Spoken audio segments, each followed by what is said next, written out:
जय श्री राधे कृष्ण। आप सभी का हमारे YouTube चैनल पे बहुत बहुत स्वागत है।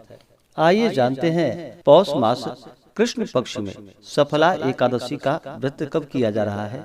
तो जानेंगे व्रत के शुभ मुहूर्त के बारे में, पूजन विधि के बारे में, व्रत के नियमों के बारे में, इस दिन क्या करना चाहिए, नहीं करना चाहिए, किन बातों का ध्यान रखना चाहिए। तो आइए जानते हैं इन सबों के बारे में। पौष माह के कृष्ण पक्ष में पड़ने वाली एकादशी को इसे सफला एकादशी के नाम से जाना जाता है। आप सभी भक्तों को सफला एकादशी व्रत की ढेर सारी शुभकामनाएं।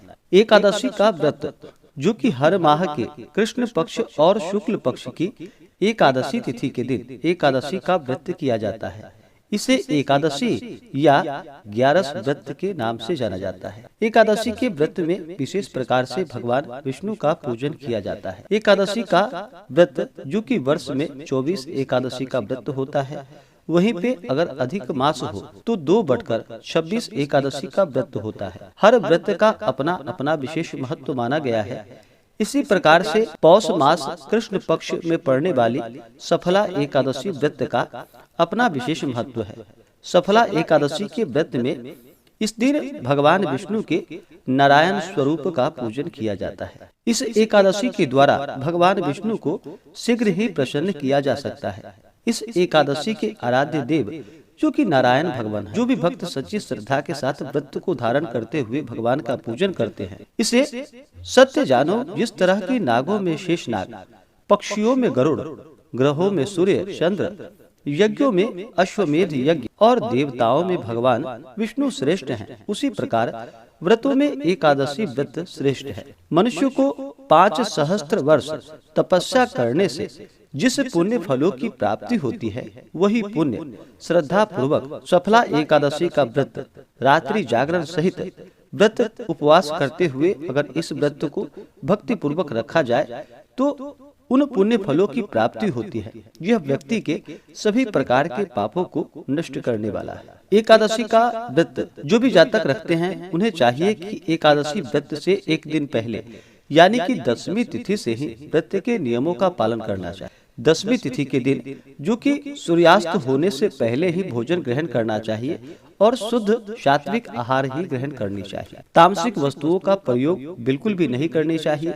सूर्यास्त के बाद अपने दांतों को अच्छे तरह से साफ कर लेनी चाहिए ताकि आपके दांतों में कोई भी अन्न का रेशा ना रहने पाए। तो इस बात का ध्यान रखें और फिर रात्रि में ब्रह्मचर्य का पालन करते हुए भगवान नाम का स्मरण करते हुए सोना चाहिए। एकादशी तिथि के दिन जो कि सुबह ब्रह्म मुहूर्त में उठ करके नित्य क्रियाओं से निवृत्त हो करके गंगा नदी में या घर के नहाने के पानी में थोड़ा सा गंगा जल मिला करके स्नान करना चाहिए। शुद्ध वस्त्र धारण करके भगवान सूर्य देव को सबसे पहले अर्घ्य प्रदान करना चाहिए। उसके बाद व्रत का संकल्प लेना चाहिए और भगवान विष्णु के नारायण स्वरूप से प्रार्थना करनी चाहिए। भगवान विष्णु माता लक्ष्मी से प्रार्थना करनी चाहिए कि हे भगवान, आज मैं सफला एकादशी का व्रत करने जा रहा हूँ या करने जा रही हूँ। इस प्रकार से भगवान से प्रार्थना करें कि यह व्रत मेरा निर्विघ्न पूर्ण हो। आप हमें आशीर्वाद प्रदान करें, हमारे सभी प्रकार के पाप और ताप नष्ट हो। दैविक, दैहिक, भौतिक आदि सभी प्रकार के पापों का नाश हो। आपके मन में जो भी इच्छा हो, जो भी कामना हो, वह कहें और प्रभु से कहें कि आज मैं दिन भर उपवास रहते हुए इस व्रत को धारण करूंगा। रात्रि जागरण आदि करते हुए नियम निष्ठा का पालन करते हुए आज मैं व्रत को धारण करने जा रहा हूँ या करने जा रही हूँ। इस प्रकार से भगवान से प्रार्थना करें। एकादशी का व्रत जो कि उपवास रहते हुए इस दिन अन्न और जल दोनों का त्याग करना चाहिए। जो उपवास नहीं रह पाते हैं, जिनका स्वास्थ्य सही ना हो, वो एक समय फलाहार का सेवन करे। फलाहार में जैसे कि दूध, केला, सेब, संतरा आदि का प्रयोग कर सकते हैं। जो भी आपसे बन सके आप अपने इच्छा अनुसार और श्रद्धा के अनुसार फलाहार का सेवन करें। और जब भी आप फलाहार ग्रहण करें तो पहले प्रभु को उसका भोग लगा दें, उसके बाद प्रसाद के स्वरूप में उसे ग्रहण करनी चाहिए। और इस दिन जो कि भगवान का एकादशी तिथि के दिन सुबह और शाम के वक्त पूरे विधि विधान के साथ पूजन करना चाहिए। रात्रि में जागरण करते हुए जहाँ तक समय को व्यतीत करना चाहिए। रात्रि जागरण करने से एकादशी के व्रत में अनंत गुना पुण्य फलों की प्राप्ति होती है। जहाँ तक हो सके जागरण आदि का कार्य करना चाहिए और अगले दिन जाकर के फिर द्वादशी तिथि के दिन सुबह उठ करके स्नान करके शुद्ध वस्त्र धारण करके भगवान का पूजन कर ले, आरती कर ले। उसके बाद फिर ब्राह्मणों को भोजन करवाए, ब्राह्मणों को दान और दक्षिणा दे, गरीबों को भोजन कराए। उसके बाद फिर व्रत का पारण समय के अनुसार करना चाहिए। पौष मास कृष्ण पक्ष वर्ष 2022 जो कि एकादशी तिथि प्रारंभ समय 18 दिसंबर 2022 दिन रविवार रात्रि 3:33 और एकादशी तिथि की समाप्ति होगी 19 दिसंबर 2022 दिन सोमवार रात्रि 2:33।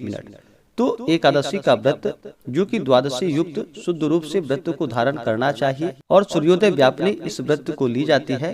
तो इस कारण से सफला एकादशी का व्रत जो कि 19 दिसंबर 2022 दिन सोमवार को सफला एकादशी का व्रत किया जाएगा और इस व्रत का पारण जो कि 20 दिसंबर 2022 दिन मंगलवार को व्रत का पारण किया जाएगा।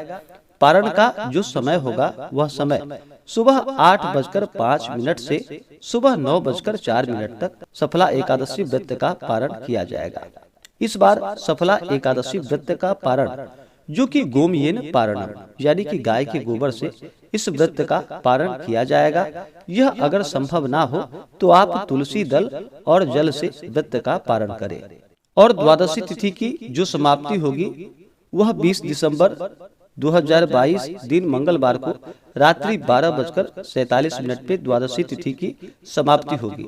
एकादशी व्रत का जो पारण किया जाता है वह पारण हरिवासर समाप्त होने के बाद ही व्रत का पारण करना चाहिए। तो एकादशी तिथि समाप्त 19 दिसंबर को रात्रि 2:33 पे है, तो आप व्रत का पारण 20 दिसंबर को सुबह 8:05 से लेकर के सुबह 9:04 तक व्रत का पारण करें। एकादशी तिथि के दिन सूर्योदय का समय जो होगा वह समय सुबह 6:38 और सूर्यास्त शाम 5:11। एकादशी तिथि के दिन जो कि 19 दिसंबर को राहु काल का जो समय होगा वह समय सुबह 7:57 से सुबह 9:17 तक राहु काल का समय होगा। राहु काल समय के दौरान कोई भी शुभ कार्य या नया कार्य नहीं करना चाहिए, यह लाभकारी नहीं होता है। और नक्षत्र जो होगा एकादशी तिथि के दिन चित्रा नक्षत्र जो कि सुबह 10:31 तक, उसके बाद स्वाति नक्षत्र, योग जो कि अतिगंड योग रात्रि 3:19 तक, उसके बाद सुकर्मा योग। जो भी जातक एकादशी का व्रत करते हैं उन्हें चाहिए कि एकादशी व्रत के दिन सुबह और शाम के वक्त भगवान का पूरे विधि विधान के साथ पंचोपचार या षोडशोपचार पूजन विधि के द्वारा भगवान का पूजन करना चाहिए। कथा श्रवण करनी चाहिए, भगवान की आरती करनी चाहिए, जागरण करनी चाहिए। एकादशी तिथि के दिन अगर बृहत रूप से भगवान का पूजन न कर पाए तो कम से कम भगवान का जल, पुष्प, धूप, दीप आदि से पूजन करके नैवेद्य का भोग लगा करके कथा को श्रवण करना चाहिए, रात्रि जागरण आदि करनी चाहिए। इससे भी पुण्य फलों की प्राप्ति होती है। अगर आपके पास समय हो तो आप भगवान का बृहत रूप से पूजन करें। इस दिन पूजन के लिए चाहिए कि एक अच्छा सा जगह ले, जैसे कि अपने घर के ईशान कोण में भगवान के पूजन के लिए एक चौकी लगाए और चौकी पे पीला वस्त्र बिछाए और वहां पर लक्ष्मी नारायण की फोटो या प्रतिमा रख करके इनका पूरे विधि विधान के साथ पूजन करना चाहिए। इस दिन पूजन के लिए अपने लिए एक आसन लगाए और आसन पे जो कि पूर्व या उत्तर दिशा की ओर मुख करके बैठे। सबसे पहले अपना शुद्धिकरण करे, फिर तिलक लगाए। किसी भी प्रकार के व्रत या पूजन में सबसे पहले भगवान गणेश जी का पूजन किया जाता है, तो पहले भगवान गणेश जी का पूजन करें। भगवान गणेश जो कि विघ्न हरता है, तो भगवान गणेश जी से प्रार्थना करें कि हे भगवान गणेश, आज मैं सफला एकादशी का व्रत करने जा रहा हूँ या करने जा रही हूँ। इस प्रकार से भगवान से प्रार्थना करें कि यह व्रत मेरा निर्विघ्न पूरा हो और हमें पुण्य फलों की प्राप्ति हो। इस प्रकार से भगवान गणेश से प्रार्थना कर ले। भगवान गणेश और अंबिका का साथ में पूजन करे। उसके बाद फिर कलश को स्थापित करके कलश देवता का पूजन करे। कलश में तीर्थों का, समुद्रों का आवाहन करे। कलश के नीचे जो कि मिट्टी रखे, उसके ऊपर से सप्त धान्य या अनाज रखे। उसके ऊपर से कलश को स्थापित करे। कलश में पुंगी फल यानी कि सुपारी डाले, कुछ द्रव्य यानी पैसा डाले, कलश में थोड़ा सा चंदन यानी कि रोली डाले। उसके बाद आम का पल्लव या पंच पल्लव आप कलश में डाले। उसके ऊपर से चावल से भरा हुआ एक पूर्ण पात्र रखे, उसके ऊपर से पानी वाला नारियल रखनी चाहिए और फिर कलश देवता का पूजन करे। कलश पूजन होने के बाद फिर दिन में पूजन होने पर सूर्यादि पंच देवता का पूजन करना चाहिए और रात्रि में पूजन होने पर गणपत्यादि पंच देवता का पूजन करना चाहिए। इसके बाद फिर भगवान विष्णु और माता लक्ष्मी का पूजन करना चाहिए। इस दिन भगवान नारायण का पूजन करना चाहिए। नारायण स्वरूप का पूजन किया जाता है। तो इस दिन भगवान का जो कि जल से अभिषेक करे, पंचामृत से अभिषेक करे, शुद्ध गंगा जल से भगवान का अभिषेक करे। उसके बाद फिर भगवान को पीला वस्त्र अर्पित करे। फिर यज्ञोपवीत भगवान नारायण को भगवान विष्णु को अर्पित करे। उसके बाद उन्हें काले तिल चढ़ाए और यब चढ़ाए। भगवान विष्णु को अक्षत नहीं चढ़ाया जाता है, तो अक्षत की जगह उन्हें काले तिल या सफेद तिल अर्पित करे। फिर भगवान विष्णु को जो कि तुलसी दल अर्पित करे। भगवान विष्णु को तुलसी दल अति प्रिय होता है और बिना तुलसी के भगवान का पूजन संपूर्ण नहीं माना जाता है। तो भगवान विष्णु को तुलसी दल अवश्य ही चढ़ाए। और तुलसी दल है जो कि एक दिन पहले ही पूजन से पहले ही तोड़ करके रख लेनी चाहिए। और इस व्रत का पारण जो कि मंगलवार के दिन है, तो पारण के लिए भी तुलसी दल जो कि आप 10वीं तिथि के दिन ही तोड़ करके रख ले, क्योंकि मंगलवार के दिन, रविवार के दिन तुलसी दल नहीं तोड़नी चाहिए। एकादशी के दिन भी तुलसी दल नहीं तोड़नी चाहिए। आप तुलसी का पूजन कर सकते हैं। उसके बाद पीला चंदन हो तो भगवान को पीला चंदन चढ़ाए या रोली भी आप चढ़ा सकते हैं। उसके बाद पुष्पों की माला अर्पित करे। विशेष प्रकार से भगवान को पीला पुष्प अति प्रिय होता है, तो उन्हें पीला पुष्प चढ़ाए या कमल का पुष्प मिल सके तो कमल का पुष्प भगवान विष्णु को अर्पित करे। फिर धूप दिखाएं, दीप दिखाएं, अनेक प्रकार का नैवेद्य अपने श्रद्धा भक्ति भाव के साथ भगवान को नैवेद्य अर्पित करे। जो भी इस ऋतु में मिलने वाले फल हो या पुष्प हो अवश्य ही भगवान को अर्पित करे।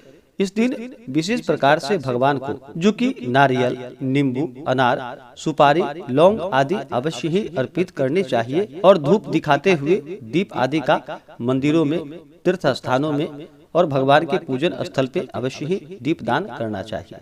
तो इस दिन भगवान का जो भी आपके अनुसार बन सके अपने श्रद्धा भक्ति भाव के साथ, चाहे दूध से बने हुए मिठाई हो, बाजार से अगर आप लाते हो तो उस पे थोड़ा सा गंगा जल छिड़क करके भगवान को भोग लगाए। तो सात्विक भगवान को नैवेद्य जितने भी प्रकार के ऋतु फल हो या दूध से बने हुए मिठाई हो उतने प्रकार के भगवान को अर्पित करे। नैवेद्य के बाद भगवान का भोग लगाने के बाद जल से उन्हें आचमनी करवाएं।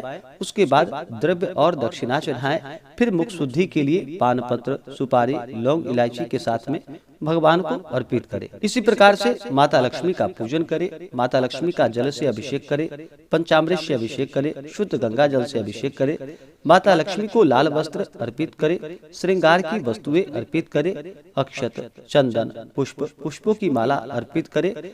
माता लक्ष्मी को स्त्रियां जो कि सिंदूर चढ़ाए और पुरुष माता लक्ष्मी को रोली अर्पित करे। फिर धूप और दीप दिखाए, अनेक प्रकार का नैवेद्य श्रद्धा भक्ति भाव के साथ अर्पित करे। जल से आचमनी करवाए, द्रव्य दक्षिणा चढ़ाए यानी कि कुछ पैसा अर्पित करे। उसके बाद फिर मुख शुद्धि के लिए पान पत्र, सुपारी, लौंग, इलायची अर्पित करे। पूजन संपन्न होने के बाद फिर व्रत का कथा श्रवण करना चाहिए। भगवान के स्तोत्रों आदि का पाठ करे या श्रवण करे, गीता आदि का पाठ या श्रवण करना चाहिए। उसके बाद फिर भगवान की आरती करनी चाहिए। इसी प्रकार से सुबह और शाम के वक्त पूजन करना चाहिए। जिनसे भी इतना पूजन ना बन पाए, पूजन तो बृहद प्रकार से है, तो कम से कम इस दिन भगवान का जो कि भगवान का जल से पूजन कर ले, उनके ऊपर पुष्प चढ़ाए, धूप दीप दिखाएं और नैवेद्य का भोग लगाए, व्रत आदि का कथा श्रवण करे। इतना काम अवश्य ही करना चाहिए। जिनके पास समय ना हो और जिनके पास समय हो वो पूरे विधि विधान के साथ भगवान का पूजन करे। भगवान अपने भक्तों पर भक्तों के भाव से ही प्रसन्न हो जाते हैं। तो पूजन बृहद प्रकार से करना कोई जरूरी नहीं।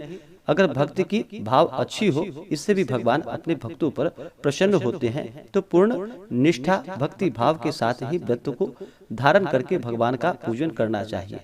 व्रत के लिए अगर मन में अश्रद्धा हो, अविश्वास हो तो उस व्रत को नहीं करनी चाहिए, वह व्रत निष्फल ही माना जाता है। तो पूर्ण श्रद्धा भक्ति भाव के साथ व्रत को धारण करते हुए व्रत को रखना चाहिए और भगवान का पूजन करना चाहिए, कथा श्रवण करनी चाहिए। इससे पुण्य फलों की प्राप्ति होती है। जो भी जातक एकादशी का व्रत करते हैं, एकादशी व्रत के दौरान नियमों का पालन करना चाहिए। एकादशी व्रत के दौरान जो कि ब्रह्मचर्य का पालन करना चाहिए। व्रत के दौरान किसी के ऊपर क्रोध नहीं करनी चाहिए। अपने मन में किसी के प्रति ईर्ष्या या द्वेष का भाव नहीं लाना चाहिए। अपने से बड़ों का सदा ही आदर और सम्मान करना चाहिए। महिलाओं का सम्मान करना चाहिए। जहाँ पर भी महिलाओं का, स्त्रियों का सम्मान होता है, वहाँ पर माता स्त्री लक्ष्मी का निवास होता है। तो महिलाओं का अपमान नहीं करनी चाहिए। जहाँ तक हो सके, अगर आपके पास कोई याचक आता है तो याचक को भी खाली हाथ नहीं लौटाने चाहिए। अपने श्रद्धा भक्ति भाव के साथ अन्न वस्त्र जो भी आपसे बन सके उन्हें प्रदान करना चाहिए। ब्राह्मणों को भोजन करवाए, ब्राह्मणों को दान और दक्षिणा देनी चाहिए। जहाँ तक हो सके दान पुण्यों का कार्य करना चाहिए और भगवान का पूर्ण श्रद्धा भक्ति भाव के साथ पूजन करना चाहिए। एकादशी के दिन चावल ग्रहण नहीं करनी चाहिए। कहा जाता है एकादशी के दिन चावल ग्रहण करने से रेंगने वाले जीवों के रूप में उत्पन्न होना पड़ता है और एकादशी को चावल खाना पाप माना गया है। तो घर के सभी सदस्यों को भी एकादशी के दिन चावल ग्रहण नहीं करनी चाहिए। इस दिन तामसिक वस्तुओं का प्रयोग नहीं करना चाहिए। जो व्रत करते हो उन्हें शुद्धता का पालन करना चाहिए और जो व्रत नहीं भी करते हो तो परिवार के सदस्यों को चाहिए कि इस दिन तामसिक वस्तुओं का प्रयोग बिल्कुल भी ना करें। कम से कम स्नान करके भगवान को पुष्प अवश्य ही अर्पित करें। इससे भी भगवान अपने भक्तों पर प्रसन्न होते हैं। तो आशा करता हूँ कि यह जानकारी आपको अच्छा लगा हो। ऐसे ही ज्ञानवर्धक जानकारियाँ प्राप्त करने के लिए हमारे इस चैनल पे अगर आप नए हैं तो चैनल को लाल बटन दबा करके सब्सक्राइब करें, साथ में बेल आइकन घंटी को दबाएं ताकि मेरे वीडियो का नोटिफिकेशन आपको समय से मिलता रहे। वीडियो को लाइक करें, शेयर करें। सुखी रहें और स्वस्थ रहें। जय श्री राधे कृष्ण। धन्यवाद।